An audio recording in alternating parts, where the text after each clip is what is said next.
હજીરાના AMNS કંપનીમાં થયેલી હિંસા બાદ શુક્રવારે વહેલી સવારથી સમગ્ર વિસ્તાર પોલીસ છાવણીમાં ફેરવાઈ ગયો છે. એલએનટીના કોન્ટ્રાક્ટ કર્મચારીઓ દ્વારા કરવામાં આવેલા પથ્થરમારો અને તોડફોડ બાદ અન્ય કોઈ અનિચ્છનીય ઘટના ન બને એ માટે પોલીસ દ્વારા સઘન કોમ્બિંગ હાથ ધરાયું છે. બીજી તરફ 4000ના ટોળા સામે ફરિયાદ નોંધી પોલીસે 40ની ધરપકડ કરી લીધી છે.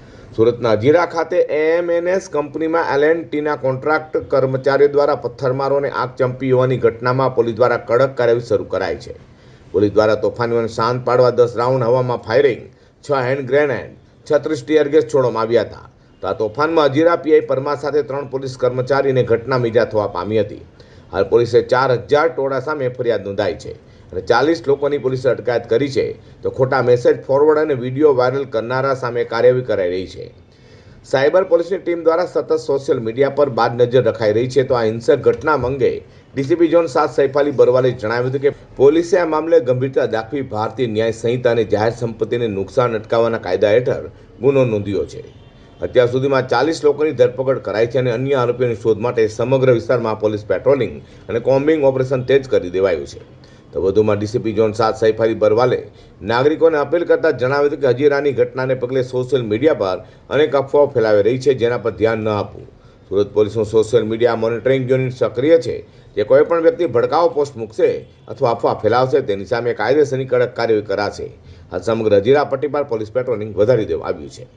देखिए, पानीपत में कुछ दिनों से वहाँ जो IOCL उनकी रिफाइनरी है उसमें वर्कर्स की एलएनटी कॉन्ट्रैक्ट वर्कर्स की बहुत बड़ी आंदोलन चल रहा था एवं वहाँ स्ट्राइक चल रही थी.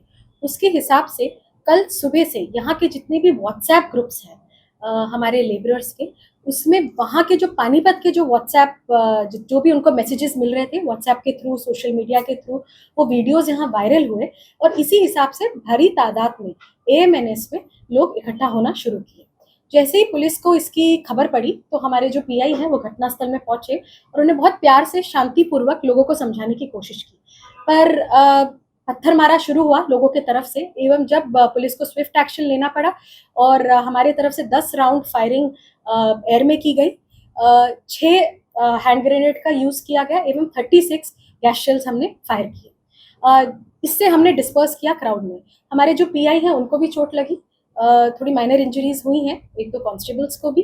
एवं इसमें जो आईपीसी जो बीएनएस की जो धारा है उसमें 109 तहत, 1091 तहत, 189(2) तहत एवं वेरियस सेक्शंस एवं prevention of damage to public property act 1984 तहत हमने एफआईआर ली है, जिसमें 40 लोगों की अभी तक अटकायत हो चुकी है. कॉम्बिंग ऑपरेशंस भी जारी है, हमारी पुलिस पेट्रोलिंग भी जारी है एवं इसमें हमने 4000 के टोले के खिलाफ भी एफआईआर ली.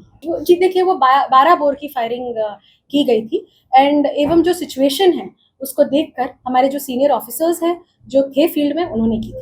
હજીરાના અલગ અલગ ઉદ્યોગોમાં ફાટી નીકળેલા વિરોધ અને અશાંતિને પગલે સુરતમાં આયોજિત 2 દિવસીય પોલીસ કોન્ફરન્સ પણ રદ કરાઈ હતી.